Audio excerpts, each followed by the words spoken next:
everyone আজি মই একেবাৰে সিম্পল ভেজ পোলাও এটা ৰেচিপি বনাবলৈ লৈছো তাৰ কাৰণে মই লৈছো দুটা গাজৰকিটা মই সৰু সৰুকৈ কুটি লৈছো আৰু লৈছো এটা ডাঙৰ সাইজৰ আলুটো কুটি লৈছো আৰু লৈছো এটা ডাঙৰ সাইজৰ পিয়াজটো মিহি মিহিকৈ কুটি লৈছো আৰু লৈছো কেইডালমান ফ্ৰেঞ্চ বিন এগিডালো সৰু সৰুকৈ কুটি লৈছো আৰু লৈছো কেইখিলামান তেজপাত আৰু 3-4টা ইলাচি আৰু দুটা লং লৈছো আৰু অকনমান লৈছো আদা নহৰু বটা আৰু লৈছো কেইটামান কিশমিশ আৰু কাজু এগিটা মই ভালদৰে ধুই সাফা কৰি ললো এতিয়া এখন কেৰাহীত মই বাটাৰ দি লৈছো এই বাটাৰখিনতে মই এতিয়া এই কাজু কিটা ভাজি লম কাজু আৰু কিশমিশ কিটা অকনমান ৰঙচুৱা হোৱালৈকে ভাজি লম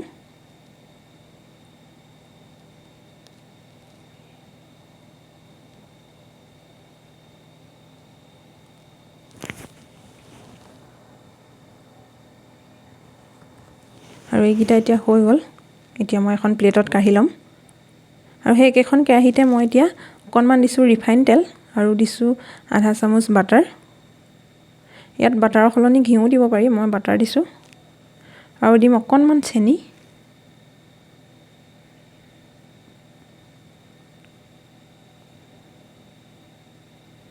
আৰু প্ৰথমে দিম মই ইয়াত ইলাচি আৰু লং কিটা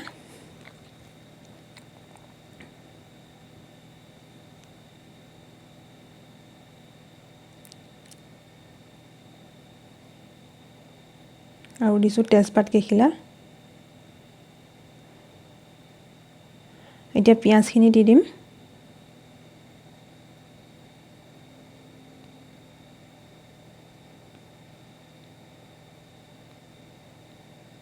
এতিয়া পিয়াজখিনি অকনমান সময় ভাজি আদা নহৰুখিনি দি দিম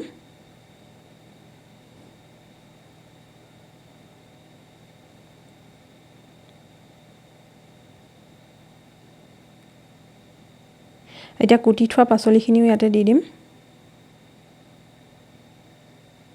প্ৰথমে দিছো বিনখিনি তাৰ পিছতে দিছো গাজৰ আৰু আলু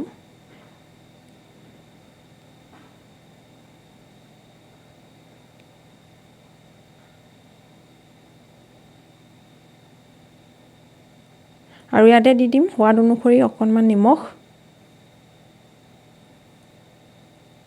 এতিয়া এইখিনি ভালদৰে ভাজি লম আৰু এইখিনি বনাবৰ কাৰণে মই লৈছিলো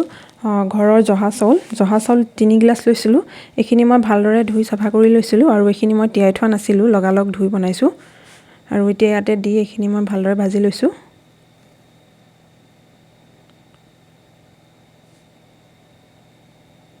এইখিনি প্ৰায় 5 মিনিট মান সময়ৰ কাৰণে এইখিনি এনেদৰে ভাজি থাকিম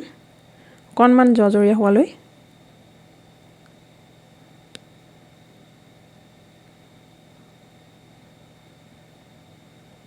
আৰু ইয়াতে এতিয়া দি দিম কাজু আৰু কিশমিশখিনি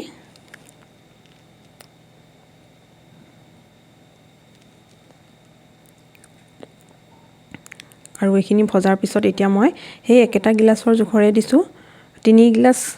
চাউলৰ কাৰণে 3 গিলাস পানী দিছো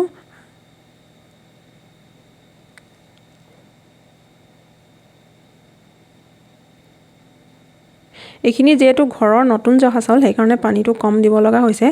কিন্তু বাসমতি ৰাইচ বা অন্য কিবা চাউলে বনোৱা হলে পানী অলপ বেছি দিব লাগে আৰু মই এইখিনি এতিয়া এটা কুকাৰলৈ হলনি কৰি দিলো আৰু এতিয়া মই ঢাকন লগাই এটা সিটি মৰাই লম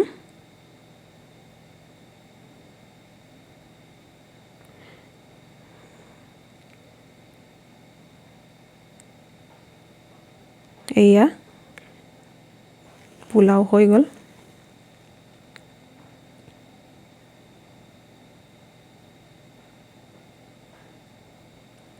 এতিয়া মই লাষ্টত এনেদৰে এখন কাঁহীত ধুনিয়াকৈ সজাই লৈছো আৰু পোলাওখিনিৰ কাৰণে মই বনাইছিলো চিকেন এখন পাপৰ পুৰি লৈছো আৰু এপিস ৰুটি আৰু এইয়া ঘৰৰে জহা চাউলে বনোৱা পোলাও ৰেডি হৈ গল আৰু এনেকৈ আপোনালোকে বনাই খায়নে মোক কমেন্টত জনাবচোন আৰু মোৰ ভিডিওটো চাই কেনে পালে তাকো জনাব ধন্যবাদ